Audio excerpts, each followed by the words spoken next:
Good Wednesday morning.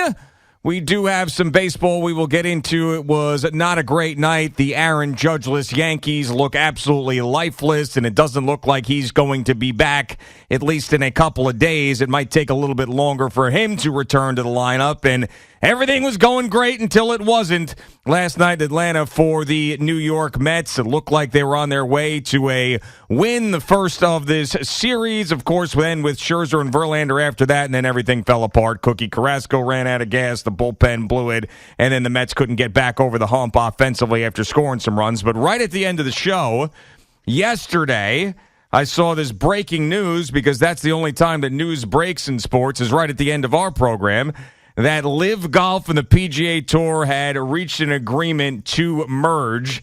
And it really was so shocking that when I told you in the break, you said, you got to make sure that that's right. Double check that. I'm like, I'm double checking it. I think it's CNBC. I think it's this. I think it's that.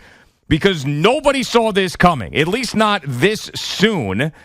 And the players even themselves didn't see it coming. The top players in the world, the Rory McIlroys and the Tiger Woods, were so outspoken against LIV Golf. That's how clandestine this had been. And now Jay Monahan of the PGA Tour was the guy who was slamming LIV and getting everybody together and rallying against the big bad Saudis, now has climbed right in bed with them and given them a kiss goodnight and good morning, because now we've got a partnership. Good morning, Boomer. How are you? Hey, good morning, G. Yeah, yesterday at 10 o'clock, you brought this up. I was stunned. That was my initial reaction. And most of the people that are golf fans, I think, were stunned. Everybody was stunned. The players were stunned.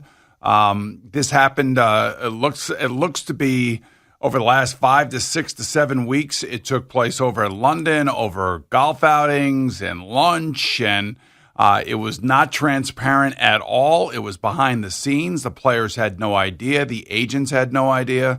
I know from a number of phone calls that I had yesterday that the players are pissed. They do not trust their commissioner, Jay Monahan. I believe that Jay Monahan and his PGA Tour group were backed into a corner. I believe that they knew that a protracted legal fight they didn't have the chops for, they didn't have the money for. They don't also have, the want to have the discovery process to be out there, because I think there are things in the discovery process in a protracted legal fight that would be not only embarrassing, could also put them in a very, very bad financial light. And I think that those are some of the things that Phil Mickelson was talking about when he was intimating that he had information regarding the PGA Tour, the R&A, the USGA, and the PGA Championship, which is separate from the PGA Tour. 4 entities all colluding together to somehow stop LIV and its growth. So I kind of understand what happened. I don't like it. I don't like it at all. I don't like the fact that it is a sports washing entity. When you go back to last year and you had President Trump say at Bedminster the PGA Tour players should take the money now because there was going to be a merger, he saw it a year ago. And I would just say that there are names that you need to know in regards to the PGA Tour. Well, number one is Jay Monahan. He's the commissioner. He's the hypocrite and leader of the PGA Tour. And everybody feels the same way. After listening to what he said to Jim Nantz at last year's RBC Canadian Open, compared to what he said yesterday, is completely foolish. This guy's total snake, total bull crap. He looks horrible today. He does. He looks horrible. He does. He looks very foolish, and he even said that yesterday. And I'm not debating that. I think when you think about the groups that are 9/11 families that are just completely blown away by this, as they were used as a political pawn in a fight between two entities, and now this is the end result.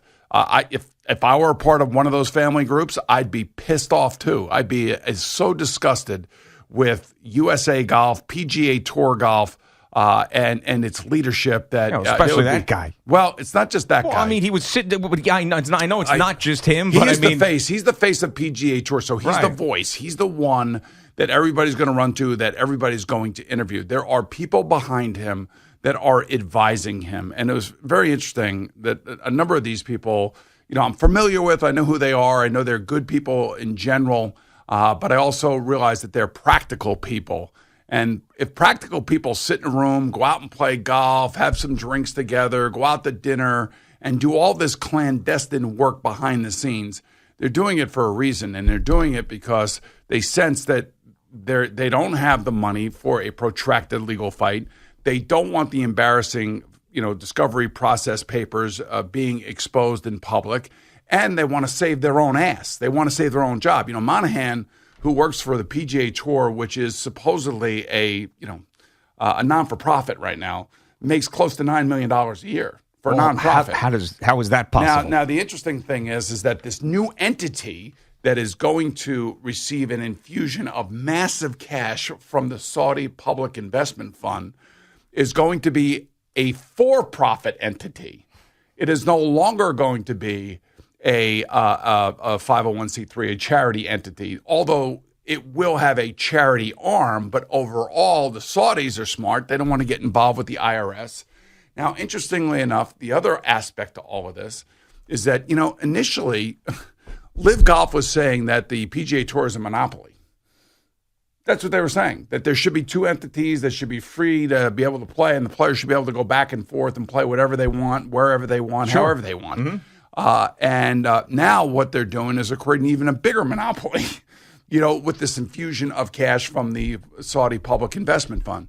So at the end of the day, there's another guy that you have to know who he is, and his name is Jimmy Dunn. Jimmy Dunn, for those people around here who know golf and love golf, know Jimmy and probably most likely love Jimmy because Jimmy is an ingratiating personality.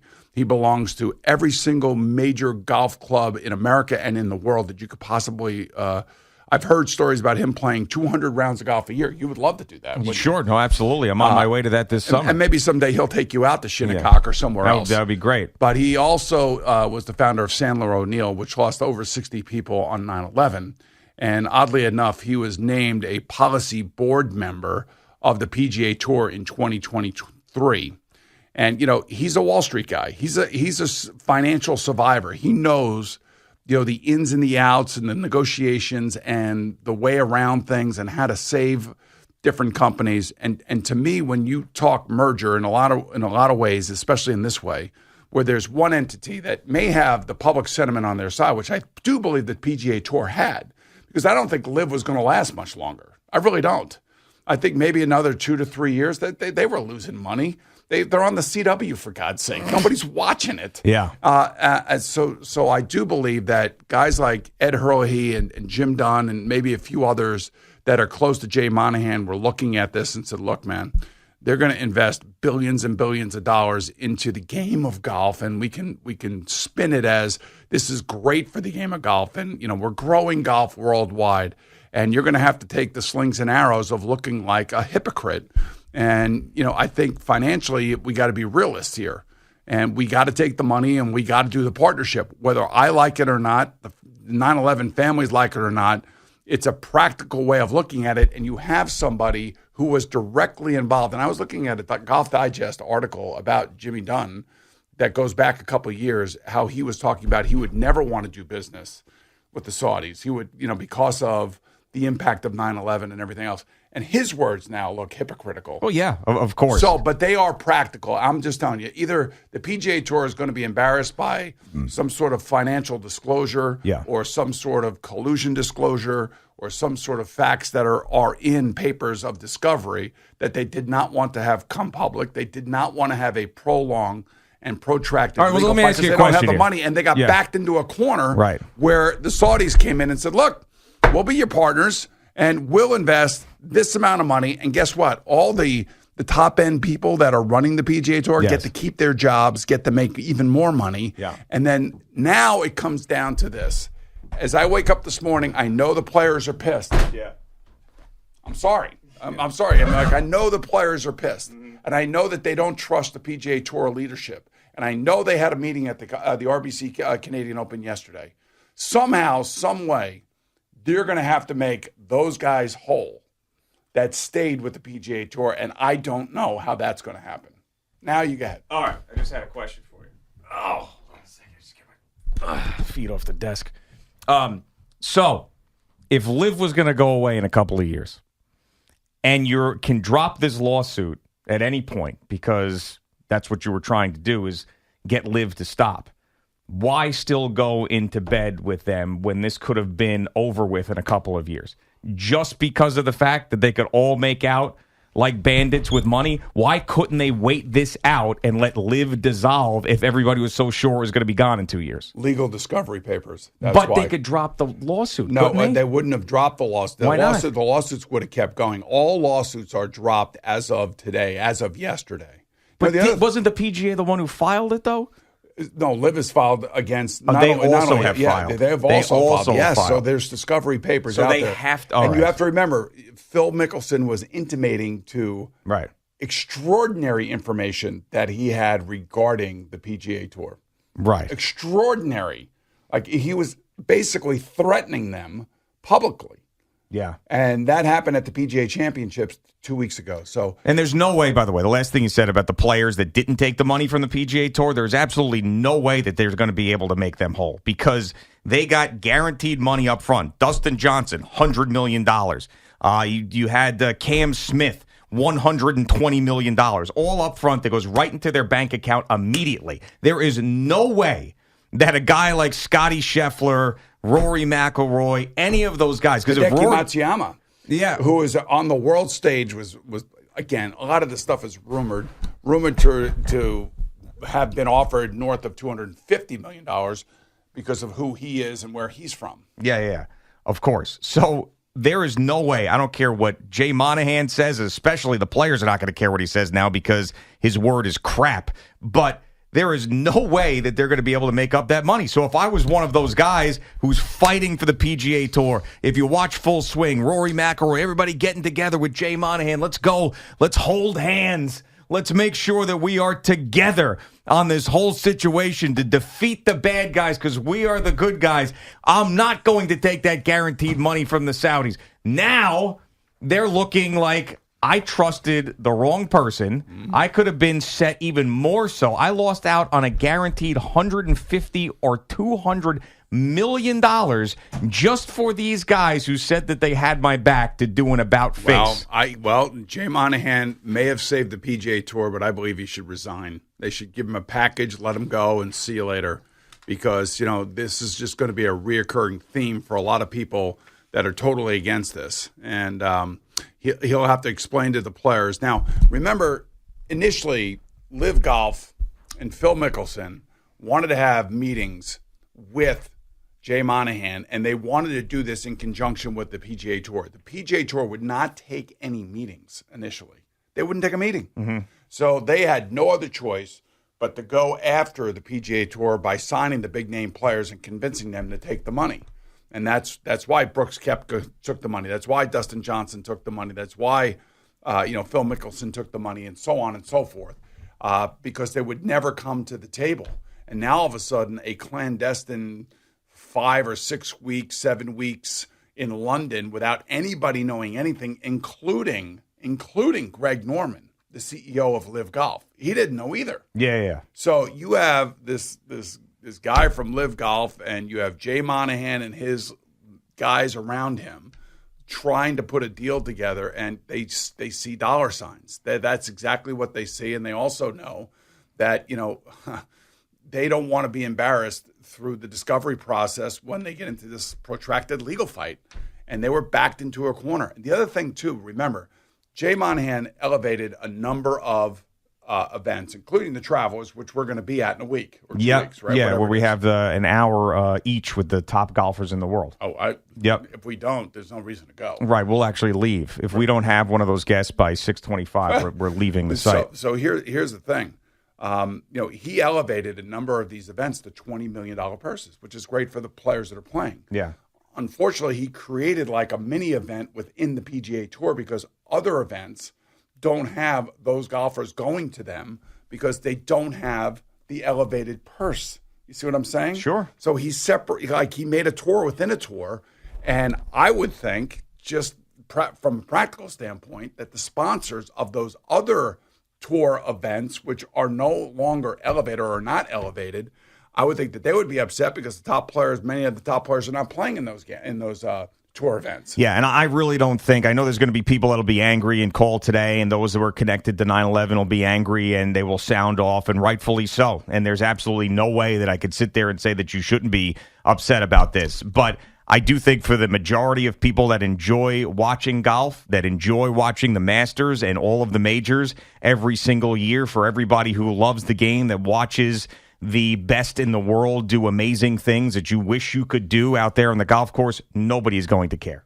Nobody's going to care. At the end of the day, nobody's going to care. No one's going to care. Because all the golfers will be back together. And doesn't matter. And they will be making billions. Right. And you think that when we turn on the Masters next year, when LIV Golf and the PGA have merged and we start a new season and the first major kicks off the year, that we're going to be thinking about the Saudis being involved in that?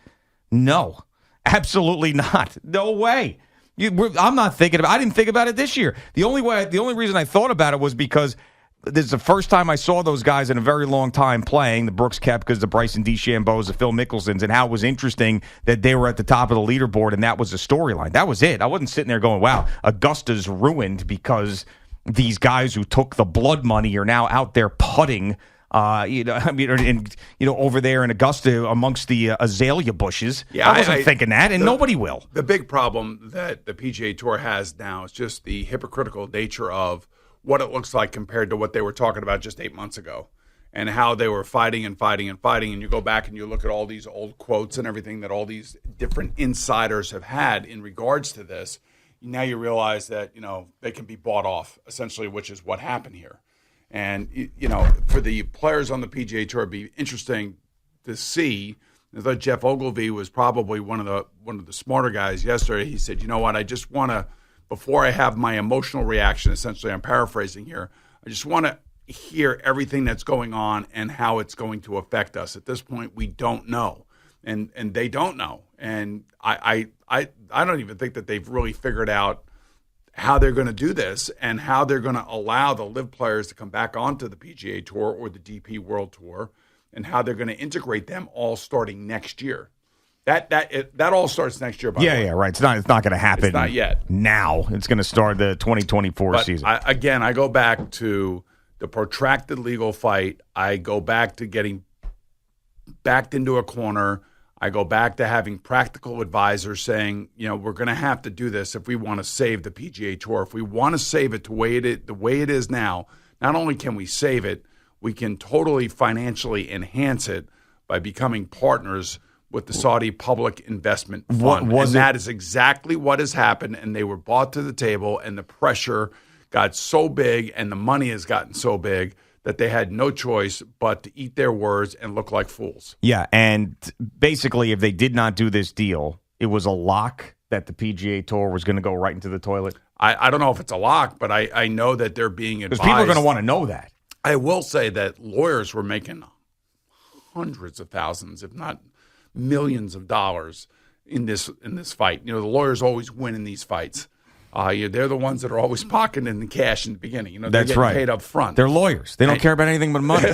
They're lawyers. And you take a look at the legal fight. And by the way, LIV hasn't won a damn legal contest yet.